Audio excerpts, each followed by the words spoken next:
Hello friends, ಹೇಗಿದ್ದೀರಾ? ಎಲ್ಲರೂ ಆರಾಮಿದ್ದೀರಾ ಅಂದ್ಕೋತೀನಿ. ನನ್ನ ಇವತ್ತಿನ ವ್ಲಾಗ್ನಲ್ಲಿ ಬೇಸಿಗೆ ರಜೆ ಶುರು ಆಯ್ತಲ್ವಾ, ಸೊ ತಂಗಿ ಮನೆಗೆ ಹೋಗೋಣ ಅಂದ್ಕೊಂಡಿದ್ದೀನಿ. ಮಧ್ಯಪ್ರದೇಶದಲ್ಲಿರುವಂಥ ಇಂದೋರಲ್ಲಿ ತಂಗಿ ಇರೋದು. ಸೊ ಅಲ್ಲಿಗೆ ಹೋಗೋಣ ಅಂತ ಹೊರಟಿದ್ದೀವಿ. ಅದಕ್ಕೇ ಹೋಗೋದಕ್ಕೆ ಸ್ವಲ್ಪ ಅಕ್ಕಿ ಹಿಟ್ಟಲ್ಲಿ ಚಕ್ಲಿನ ಮಾಡ್ಕೊತಾ ಇದ್ದೀನಿ. ಸೊ ಅದನ್ನ ಯಾವ ರೀತಿ ಮಾಡೋದು, ಹಾಗೆಯೇ ನಮ್ಮ ಪ್ರಯಾಣ ಯಾವ ರೀತಿ ಇದೆ ಅನ್ನೋದನ್ನ ಇವತ್ತು ನಿಮ್ಮ ಜೊತೆ ಶೇರ್ ಮಾಡ್ತೀನಿ. ಅದಕ್ಕಿಂತ ಮುಂಚೆ ಯಾರು ನನ್ನ ವ್ಲಾಗ್ನ ಫಸ್ಟ್ ಟೈಮ್ ನೋಡ್ತಿದ್ರೆ ವಿಡಿಯೋನ ಲೈಕ್ ಮಾಡಿ ಮತ್ತು ಸಬ್ಸ್ಕ್ರೈಬ್ ಮಾಡಿ ಅಂತ ಹೇಳ್ತಾ ನನ್ನ ಇವತ್ತಿನ ವ್ಲಾಗ್ನ ಶುರು ಮಾಡ್ತಾ ಇದ್ದೀನಿ. ಸೊ ವೆಲ್ಕಮ್ ಟು ಸ್ವೀಕೃತಿ.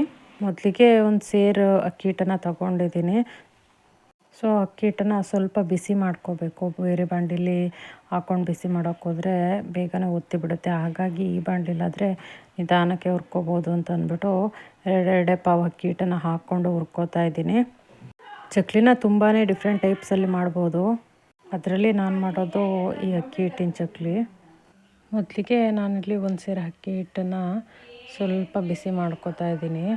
ಹಸಿ ಹಿಟ್ಟಲ್ಲಿ ಮಾಡ್ಕೊಳ್ಳೋದಕ್ಕಿಂತ ಸ್ವಲ್ಪ ಬಿಸಿ ಮಾಡ್ಕೊಂಡ್ರೆ ತುಂಬಾ ಚೆನ್ನಾಗಿರುತ್ತೆ. ನಾನಿಲ್ಲಿ ಒಂದು ಸೇರು ಅಕ್ಕಿ ಹಿಟ್ಟಿಗೆ 1 ಪಾವ್ನಷ್ಟು ಕಡಲೆ, ಹಾಗೆಯೇ ಒಂದು 1/4 ಪಾವ್ನಷ್ಟು ಕಡಲೆ ಬೀಜನ ಮಿಕ್ಸಿ ಮಾಡಿ ಹಾಕ್ಕೋತಾ ಇದ್ದೀನಿ. ಅಕ್ಕಿ ಹಿಟ್ಟನ್ನು ಸ್ವಲ್ಪ ತಣ್ಣಗಾಗೋದಕ್ಕೆ ಬಿಟ್ಟು ಅದಕ್ಕೇ 1 ಪಾವ್ನಷ್ಟು ಕಡಲೆ ಪುಡಿ, ಹಾಗೆಯೇ ಕಡಲೆ ಬೀಜದ ಪುಡಿ, ಹಾಗೆಯೇ ಖಾರಕ್ಕೆ ಎಷ್ಟು ಬೇಕೋ ಅಷ್ಟು ಖಾರದ ಪುಡಿ, ಹಾಗೆಯೇ ರುಚಿಗೆ ಎಷ್ಟು ಬೇಕೋ ಅಷ್ಟು ಉಪ್ಪು, ಹಾಗೆಯೇ 1-2 ನಿಂಬೆಹಣ್ಣಿನ ಗಾತ್ರದಷ್ಟು ಬೆಣ್ಣೆನ ಹಾಕ್ಕೋತಾ ಇದ್ದೀನಿ. ಕೆಲವರು ಎಣ್ಣೆನ ಕಾಯಿಸ್ಕೊಂಡು ಹಾಕ್ಕೋತಾರೆ, ಅಡುಗೆ ಬಳಸ್ತೀವಲ್ವ ಆ ಎಣ್ಣೆನ. ಕೆಲವರು ಬೆಣ್ಣೆನ ಹಾಕ್ಕೋತಾರೆ. ಸೊ ಎಣ್ಣೆನ ಹಾಕ್ಕೊಂಡ್ರು ಬೆಣ್ಣೆನ ಹಾಕ್ಕೊಂಡ್ರು ಕ್ರಿಸ್ಪಿಯಾಗಿಯೇ ಬರುತ್ತೆ. ಸೊ ನಾವು ಅಡುಗೆ ಎಣ್ಣೆನ ಕಾಯಿಸಿ ಹಾಕೋದ್ಕೊಳ್ಳೋದ್ಕಿಂತ ಸ್ವಲ್ಪ ಬೆಣ್ಣೆನ ಜಾಸ್ತಿ ಹಾಕ್ಕೊಂಬಿಟ್ರೆ ತುಂಬಾ ಕ್ರಿಸ್ಪಿಯಾಗಿಯೇ ಬರುತ್ತೆ. ಆನಂತರ 1 ಟೇಬಲ್ ಸ್ಪೂನ್ನಷ್ಟು ಜೀರಿಗೆನ ಹಾಕ್ಕೊಂಡೆ. ಹಾಗೆಯೇ ಹಿಟ್ಟು ಸ್ವಲ್ಪ ಬಿಸಿ ಇತ್ತಲ್ವ, ಸೊ ಅದರೊಳಗೆ ಹಿಟ್ಟಿನೊಳಗೆ ಹಾಕಿದ್ರೆ ಬೆಣ್ಣೆ ಕರಕ್ಕೊಳ್ಳುತ್ತೆ ಅಂತ ಅಂದ್ಬಿಟ್ಟು ಹಾಗೆಯೇ ಮಧ್ಯಭಾಗಕ್ಕೆ ಬೆಣ್ಣೆನ ಹಾಕಿ ಹಿಟ್ಟನ್ನೆಲ್ಲ ನೀಟಾಗಿ ಮಿಕ್ಸ್ ಮಾಡ್ಕೋತಾ ಇದ್ದೀನಿ. ಉಪ್ಪು, ಖಾರ, ಜೀರಿಗೆ ಎಲ್ಲ ನೀಟಾಗಿ ಮಿಕ್ಸ್ ಆಗಲಿ ಅಂತ ಅಂದ್ಬಿಟ್ಟು. ಅಷ್ಟರಲ್ಲಿ ಹಿಟ್ಟಿನ ಬಿಸಿಗೇ ಬೆಣ್ಣೆನೂ ಕರಕ್ಕೊಂಡಿತ್ತು. ಸೊ ಇದಕ್ಕೆ ಸ್ವಲ್ಪನೇ ನೀರು ಹಾಕ್ಕೊಂಡು ಕಲಿಸ್ಕೋಬೇಕು. ನನಗೆ ಗೊತ್ತಿರೋ ಥರನೇ ತುಂಬ ಥರದಲ್ಲಿ ಚಕ್ಲಿನ ಮಾಡ್ಕೋತಾರೆ. ನಮ್ಮ ಅಜ್ಜಿಯವರೆಲ್ಲ ಮೈದಾ ಹಿಟ್ಟನ್ನು ಒಂದು ಬಿಳಿ ಬಟ್ಟೆನಲ್ಲಿ ಕಟ್ಬಿಟ್ಟು ಇಡ್ಲಿ ಪಾತ್ರೆ ಬರುತ್ತಲ್ವ ಆ ರೀತಿ ಅದರೊಳಗೆ ಇಟ್ಟು ಸ್ಟೀಮ್ ಥರ ಮಾಡಿಕೊಂಡ್ರೆ ಮೈದಾ ಹಿಟ್ಟು ಸ್ವಲ್ಪ ಗಟ್ಟಿ ಆಗೋದು. ಸೊ ಅದನ್ನೆಲ್ಲ ನೀಟಾಗಿ ಬಿಡಿಸ್ಕೊಂಡು ಅದಕ್ಕೇ ಖಾರ, ಉಪ್ಪು, ಜೀರಿಗೆ ಹಾಕ್ಬಿಟ್ಟು ನಮ್ಮ ಅಜ್ಜಿ ಮಾಡೋರು ಚಕ್ಲಿನ. ನನ್ನ ಫ್ರೆಂಡ್ ಮನೇಲಿ ಹೆಸ್ರು ಬೇಳೆನ ಫುಲ್ ಸ್ಮ್ಯಾಶ್ ಆಗೋ ರೀತಿ ಬೇಯಿಸ್ಕೊಂಡು ಅದಕ್ಕೇ ಅಕ್ಕಿ ಹಿಟ್ಟನ್ನ ಕಲಿಸ್ಬಿಟ್ಟು ಚಕ್ಲಿನ ಮಾಡ್ಕೊಳ್ಳೋರು. ಹೆಸರುಬೇಳೆ ಚಕ್ಲಿ ಅಂತೂ ತುಂಬಾ ಟೇಸ್ಟಿಯಾಗಿ ಬರುತ್ತೆ. ಸೊ ನಾನು ತುಂಬ ಟೈಪ್ಸಲ್ಲಿ ಈ ರೀತಿ ಚಕ್ಲಿಗಳನ್ನೆಲ್ಲ ಟ್ರೈ ಮಾಡಿದ್ದೀನಿ. ಬಟ್ ಆ ಎಲ್ಲ ಚಕ್ಲಿಗಳಿಗಿಂತ ಈ ಚಕ್ಲಿ ಮಾಡೋದಂತೂ ತುಂಬಾ ಈಸಿಯಾಗಿರುತ್ತೆ, ತುಂಬಾ ಕ್ರಿಸ್ಪಿಯಾಗಿ ಚೆನ್ನಾಗಿಯೇ ಬರುತ್ತೆ. ಸೊ ಹಾಗಾಗಿ ನಾನು ಇದೇ ರೀತಿ ಚಕ್ಲಿನ ಮಾಡ್ಕೊಳ್ಳೋದು. ಇದಕ್ಕೆ ಬೇಕಿದ್ರೆ ಬಿಸಿ ನೀರನ್ನ ಹಾಕ್ಕೊಂಡು ಹಿಟ್ಟನ್ನು ಕಲಿಸ್ಕೋಬೋದು. ಬಟ್ ಬೆಣ್ಣೆ ಎಲ್ಲ ಜಾಸ್ತಿ ಹಾಕಿದ್ದೀನಲ್ವ, ಸೊ ತಣ್ಣಗಿರೋ ನೀರನ್ನೇ ಹಾಕ್ಕೊಂಡು ಹಿಟ್ಟನ್ನ ಕಲಿಸ್ಕೋತಾ ಇದ್ದೀನಿ. ಇದಂತೂ ತುಂಬಾ ಈಸಿಯಾಗಿ ಮಾಡ್ಕೊಳ್ಳೋವಂಥ ಚಕ್ಲಿ ಅಂತಲೇ ಹೇಳ್ಬೋದು. ಒಂದು ಅರ್ಧ ಗಂಟೆಯಲ್ಲಿ ಚಕ್ಲಿ ಹಿಟ್ಟು ರೆಡಿ ಆಗುತ್ತೆ, ಚಕ್ಲಿನೇ ರೆಡಿ ಆಗುತ್ತೆ. ಇನ್ಸ್ಟೆಂಟಾಗಿ ಮಾಡ್ಕೊಳ್ಳೋದಕ್ಕಂತೂ ಒಳ್ಳೆಯ ಒಂದು ಉಪಾಯ ಅಂತಲೇ ಹೇಳ್ಬೋದು. ಇದಕ್ಕೇ ಟೊಮೊಟೊನ ಮಿಕ್ಸಿ ಮಾಡಿ ಹಾಕ್ಕೊಂಡ್ರೆ ಟೊಮೊಟೊ ಚಕ್ಲಿನೂ ರೆಡಿ ಆಗುತ್ತೆ. ಹಾಗೆಯೇ ಹಸಿ ಶುಂಠಿನ ಹಾಕ್ಕೊಂಡು ಮಾಡ್ಕೋಬೋದು. ಇದಕ್ಕೆ ನಾವು ಯಾವ ರೀತಿ ಯಾವ ಫ್ಲೇವರ್ ಬೇಕೋ ಅದನ್ನು ಹಾಕ್ಕೊಂಡು ಚಕ್ಲಿನ ಮಾಡ್ಕೋಬೋದು. ಇದಕ್ಕೆ ನಾನು ಸ್ವಲ್ಪನೇ ನೀರು ಹಾಕ್ಕೊಂಡು ಚಕ್ಲಿ ಅದಕ್ಕೆ ಹಿಟ್ಟನ್ನು ಕಲಿಸ್ಕೊತಾ ಇದ್ದೀನಿ. ಕಡಲೆ ಬೀಜನ ಹಾಕಿರೋದ್ರಿಂದ ಟೇಸ್ಟ್ ಅಂತೂ ತುಂಬಾ ಚೆನ್ನಾಗಿಯೇ ಬಂದಿತ್ತು. ಹಾಗೆಯೇ ಕಡಲೆ ಬೆಣ್ಣೆ ಹಾಕಿರೋದ್ರಿಂದ ತುಂಬಾ ಕ್ರಿಸ್ಪಿಯಾಗಿಯೇ ಬಂದಿತ್ತು. ನಾವು ಚಕ್ಲಿ ಹಿಟ್ಟನ್ನೇ ಆಗಲಿ ಯಾವುದೇ ಹಿಟ್ಟನ್ನೇ ಆಗಲಿ ನೀಟಾಗಿ ಮಿದ್ಕೊಂಡು ಹಿಟ್ಟನ್ನು ಕಲಿಸ್ಕೊಂಡ್ರೆ ತುಂಬಾ ಚೆನ್ನಾಗಿಯೇ ಬರುತ್ತೆ. ಸೊ ಹಾಗಾಗಿ ಹಿಟ್ಟನ್ನು ಸ್ವಲ್ಪನೇ ಮಿದ್ಕೊಂಡು ಚಕ್ಲಿ ಹಿಟ್ಟನ್ನು ಕಲಿಸ್ಕೊಂಡೆ. ಸೊ ಈ ರೀತಿ ಹಿಟ್ಟನ್ನೆಲ್ಲ ನೀಟಾಗಿ ಕಲಿಸ್ಕೊಂಡಾದಮೇಲೆ ಇದಕ್ಕೆ ಸ್ವಲ್ಪ ಬಿಸಿ ಮಾಡಿರುವಂಥ ಅಡುಗೆ ಎಣ್ಣೆನ ಹಾಕ್ಕೊಂಡು ಕಲಿಸ್ಕೊತಿದ್ದೀನಿ. 1 ಟೇಬಲ್ ಸ್ಪೂನಷ್ಟು ಎಣ್ಣೆನ ಹಾಕ್ಕೊಂಡು. ಕೆಲವರು ಒಂದು ಸೇರು ಅಕ್ಕಿ ಹಿಟ್ಟು ತೊಗೊಂಡ್ರೆ 1/4 ಲೀಟ್ರಷ್ಟು ಅಡುಗೆ ಎಣ್ಣೆನ ಬಿಸಿ ಮಾಡಿ ಹಾಕ್ಕೋತಾರೆ. ಬಟ್ ನಾನು ಬೆಣ್ಣೆ ಹಾಕಿರೋದ್ರಿಂದ 1-2 ಟೇಬಲ್ ಸ್ಪೂನಷ್ಟು ಬಿಸಿ ಎಣ್ಣೆನ ಹಾಕ್ಕೊಂಡು ಹಿಟ್ಟನ್ನು ಕಲಿಸ್ಕೊತಾ ಇದ್ದೀನಿ. ಚಕ್ಲಿ ಹಿಟ್ಟಿಗೆ ಎಲ್ಲದನ್ನು ಸರಿ ಸಮಾನವಾಗಿ ಹಾಕಿ ಒಂದು ಹದಕ್ಕೆ ತರೋದೇ ತುಂಬ ಕಷ್ಟದ ಕೆಲಸ ಅಂತಲೇ ಹೇಳ್ಬೋದು. ಯಾಕಂದರೆ ಹಿಟ್ಟು ನೀಟಾಗಿ ಕಲಿಸ್ಕೊಂಡ್ರೆ ಎಲ್ಲದೂ ಸಮ ಪ್ರಮಾಣವಾಗಿ ಹಾಕ್ಕೊಂಡು ಅಷ್ಟೇ ಚಕ್ಲಿ ಚೆನ್ನಾಗಿ ಬರೋದು. ಇಲ್ಲಾಂದರೆ ತುಂಬ ಹೊರಟಾಗುತ್ತೆ, ಇಲ್ಲ ತುಂಬಾ ಜಾಸ್ತಿ ಸ್ಮೂತ್ ಆಗಿಬಿಟ್ಟು ಎಣ್ಣೆಗೆ ಹಾಕಿದ ತಕ್ಷಣವೇ ಫುಲ್ಲು ಕಳಿಸ್ಕೊಂಬಿಡುತ್ತೆ. ಆ ರೀತಿ ಎಲ್ಲ ಅನುಭವನೂ ಆಗಿದೆ. ಸೊ ಇವಾಗಂತೂ ಯಾವುದನ್ನೇ ಎಷ್ಟು ಪ್ರಮಾಣದಲ್ಲಿ ಹಾಕ್ಬೋದು ಅಂತ ಪಾಠ ಥರನೇ ಆಗೋಗಿದೆ. ಯಾವುದು ಜಾಸ್ತಿ ಆದರೆ ಯಾವುದನ್ನು ಹಾಕ್ಕೊಂಡು ಸಮ ಪ್ರಮಾಣಕ್ಕೆ ಮಾಡ್ಕೋಬೇಕು ಅಂತ ಅಂದ್ಬಿಟ್ಟು. ಆನಂತರ ಹಿಟ್ಟೆಲ್ಲ ಕಲಸ್ಕೊಂಡ್ಮೇಲೆ ಸ್ವಲ್ಪ ಜೀರಿಗೆ ಕಡಿಮೆ ಅನ್ನಿಸ್ತು. ಹಾಗಾಗಿ ಮತ್ತೇನು 1 ಟೇಬಲ್ ಸ್ಪೂನಷ್ಟು ಜೀರಿಗೆ, ಹಾಗೆಯೇ 1 ಟೇಬಲ್ ಸ್ಪೂನಷ್ಟು ಬಿಳಿ ಎಳ್ಳನ್ನು ಹಾಕ್ಕೊಂಡು ಹಿಟ್ಟಿನ ಜೊತೆಗೆ ನೀಟಾಗಿ ಮಿಕ್ಸ್ ಮಾಡಿಕೊಂಡು ಚಕ್ಲಿ ಮಾಡೋದಿರುತ್ತಲ್ವ, ಸೊ ಚಕ್ಲಿ ಒರಳು ಅಂತ ಅಂತಾರೆ. ಸೊ ಅದರಲ್ಲಿ ಚಕ್ಲಿನ ಮಾಡಿಕೊಂಡೆ. ಸ್ವಲ್ಪ ರೌಂಡಕ್ಕೆ ಮಾಡಿಕೊಂಡು ಚಕ್ಲಿನ ಮಾಡಿಕೊಂಡೆ. ಆನಂತರ ಹಿಟ್ಟು ಜಾಸ್ತಿ ಇತ್ತಲ್ವ, ಸೊ ಒಬ್ಬಳೇ ಮಾಡ್ಕೊಳ್ಳೋದು ಆಗಲ್ಲ ಅಂತ ಅಂದ್ಬಿಟ್ಟು ಎಣ್ಣೆಗೆ ಡೈರೆಕ್ಟಿಗೆ ಹಾಕಿ ಚಕ್ಲಿನ ಮಾಡಿಕೊಂಡೆ. ಚಕ್ಲಿ ಅಂತೂ ತುಂಬಾ ಕ್ರಿಸ್ಪಿಯಾಗಿ ತುಂಬಾ ಟೇಸ್ಟಿಯಾಗಿ ಬಂತು. ಹಿಟ್ಟನ್ನು ಸ್ವಲ್ಪ ಹೊತ್ತು ಕಲಸಿಬಿಟ್ಟು ಒಂದು 15 ನಿಮಿಷ ರೆಸ್ಟ್ ಮಾಡೋದಕ್ಕೆ ಬಿಟ್ಟು ಬೇಕಾದರೆ ಚಕ್ಲಿನ ಮಾಡ್ಕೋಬೋದು. ಇಲ್ಲ ಇನ್ಸ್ಟೆಂಟಾಗಿ ಬೇಕು ಅಂದರೆ ಹಿಟ್ಟನ್ನು ಕಲಸಿದ ತಕ್ಷಣನೇ ಮಾಡ್ಕೋಬೋದು. ನಾನು ಅಷ್ಟೇ ಹಿಟ್ಟನ್ನು ಕಲಸಿ ಏನು ಬಿಡಲಿಲ್ಲ, ಆವಾಗಲೇ ಇನ್ಸ್ಟೆಂಟಾಗಿ ಮಾಡಿಕೊಂಡೆ. ತುಂಬಾ ಈಸಿಯಾಗಿ ಮಾಡ್ಕೋಬೋದು. ಸುಮಾರು ಒಂದು ಅರ್ಧ ಗಂಟೆ ಅಷ್ಟರಲ್ಲಿ ಚಕ್ಲಿನೇ ರೆಡಿ ಆಯಿತು. ಸೊ ಇವಾಗಂತೂ ಬೇಸಿಗೆ ರಜೆ ಇರೋದ್ರಿಂದ ಎಲ್ಲ ಕಡೆನೂ ಸಮ್ಮರ್ ಕ್ಯಾಂಪ್ಗಳು ನಡೀತಾನೆ ಇದೆ. ಸೊ ನಾವೀ ಸಲ ಬೇಸಿಗೆ ರಜಕ್ಕೆ ತಂಗಿ ಮನೆಗೆ ಮಧ್ಯಪ್ರದೇಶಕ್ಕೆ ಹೋಗ್ಬರೋಣ ಅಂದ್ಕೊಂಡ್ವಿ. ಸೊ ಇಂದೋರಲ್ಲಿ ನನ್ನ ತಂಗಿ ಇರೋದು, ಹಾಗಾಗಿ ಸೊ ಅಲ್ಲಿಗೆ ತಗೊಂಡೋಗ್ಬೇಕು ಅಂತಲೇ ಚಕ್ಲಿನ ಮಾಡ್ಕೋತಾ ಇರೋದು. ನಮ್ಮ ತಂಗಿಯವರು ಇಂದೋರ್ಗೆ ಹೋಗಿ ಸುಮಾರು ಒಂದು 5-6 ವರ್ಷ ಆಯಿತು. ಸೊ 5-6 ವರ್ಷದಲ್ಲಿ ನಾನು ಇವಾಗ ಹೋಗ್ತಾ ಇರೋದು 3ನೇ ಸಲ. ಸೊ ಟ್ರೈನಲ್ಲಿ ಹೋಗೋಣ ಅಂತಂದ್ಬಿಟ್ಟು ಟಿಕೆಟ್ನ ಬುಕ್ ಮಾಡ್ಕೊಂಡಿದ್ವಿ. 1.5 ತಿಂಗಳು ಮುಂಚೆನೇ ಟ್ರೈನ್ ಟಿಕೆಟ್ನ ಬುಕ್ ಆಗಿತ್ತು. ಯಶವಂತಪುರ ಚಂಡೀಗಢ ಸಂಪರ್ಕ್ ಕ್ರಾಂತಿ ಅಂತಂದ್ಬಿಟ್ಟು ಟ್ರೈನು ಬುಕ್ ಮಾಡ್ಕೊಂಡಿದ್ವಿ. ಅರಸೀಕೆರೆಯಲ್ಲಿ ಟ್ರೈನ್ ಸ್ಟಾಪ್ ಇದ್ದಿದ್ದರಿಂದ ಅರಸೀಕೆರೆಯಿಂದನೇ ಹತ್ಕೊಂಡ್ವಿ. ನಮ್ಮದು 15 ಡೇಸ್ ಪ್ಲ್ಯಾನ್ ಟ್ರಿಪ್ ಆಗಿದೆ. ಸೊ ಇಂದೋರಿಂದ ಅಯೋಧ್ಯ, ವಾರಣಾಸಿ, ಹಾಗೆಯೇ ಜಾರ್ಖಂಡ್ ಕಡೆ ಕೆಲವೊಂದು ಪ್ಲೇಸ್ಗಳನ್ನ ಟ್ರಿಪ್ ಮಾಡೋದು ಅಂದ್ಕೊಂಡಿದ್ದೀವಿ.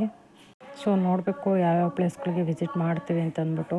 ಸೊ ಅದರದ್ದು ಎಲ್ಲದ ವೀಡಿಯೋಸ್ನ ನಿಮ್ಮ ಜೊತೆ ಶೇರ್ ಮಾಡ್ತೀನಿ. ಸೊ ನಾನು ಲಾಸ್ಟ್ ಟೈಮ್ ಇಂದೋರ್ಗೆ ಬಂದಾಗ ಒಂದು 3 ಇಯರ್ಸ್ ಬ್ಯಾಕ್ ಬಂದಿದ್ದು. ಆವಾಗ ಡೆಲ್ಲಿ, ದ್ವಾರಕಾ ಟ್ರಿಪ್ ಎಲ್ಲ ಮಾಡಿದ್ವಿ.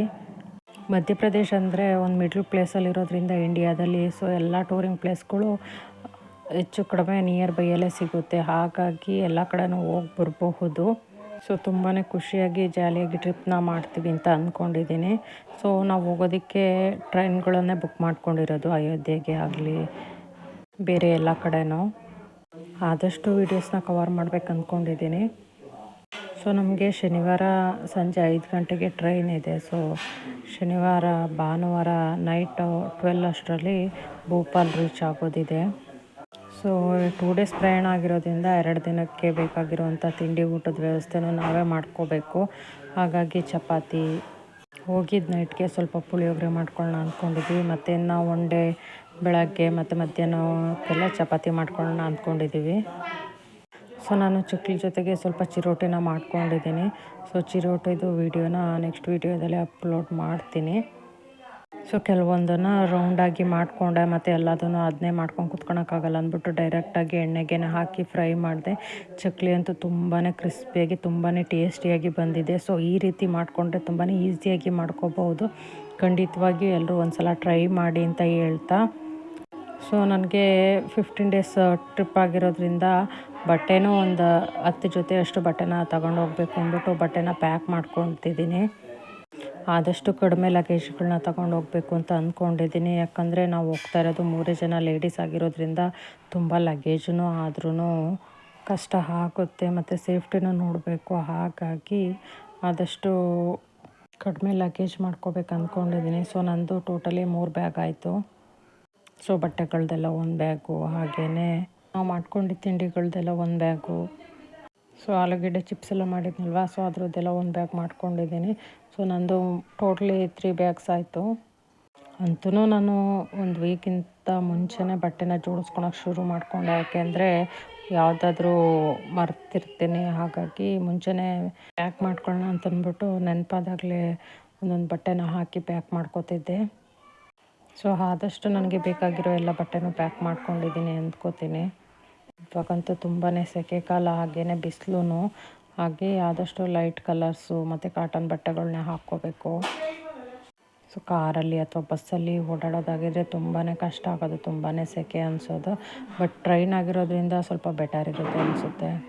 AC ಟ್ರೈನ್ ಬುಕ್ ಮಾಡಿರೋದ್ರಿಂದ ಟ್ರೈನಲ್ಲಿ ಹೋಗೋಕೆ ಯಾವುದೇ ಪ್ರಾಬ್ಲಮ್ ಆಗೋಲ್ಲ ಅಂತ ಅಂದ್ಕೊಂಡಿದ್ದೀನಿ.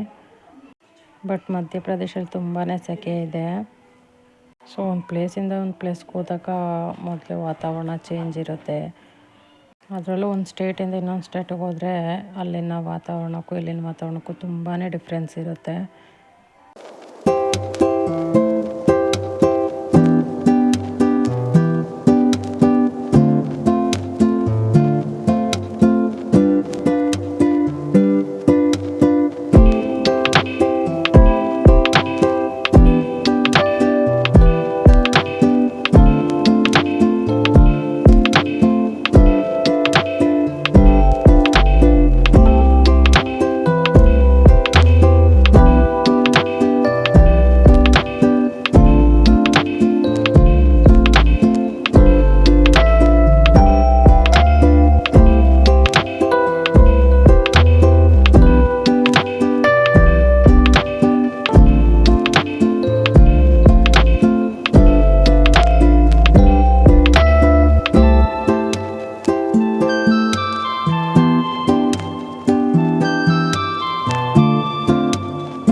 ಈ ಟ್ರೈನು ಅರಸೀಕೆರೆಯಲ್ಲಿ ಸ್ಟಾಪ್ ಮಾಡಿದ್ಬಿಟ್ರೆ ದಾವಣಗೆರೆ, ನೆಕ್ಸ್ಟ್ ಬೆಳಗಾವಿ, ಅದನ್ನು ಬಿಟ್ಟರೆ ಮಹಾರಾಷ್ಟ್ರದ ಪೂನಾ, ಹೀಗೆ ಮೇನ್ ಪ್ಲೇಸಲ್ಲಿ ಅಷ್ಟೇ ಸ್ಟಾಪ್ ಇತ್ತು. ಸೊ ತುಂಬಾ ದೊಡ್ಡ ಬ್ರಿಡ್ಜಸ್ ಸಿಗ್ತಿತ್ತು. ಸೊ ಇದು ನರ್ಮದಾ ನದಿ ಬ್ರಿಡ್ಜ್ ಅಂತ ಹೇಳಿದ್ರು.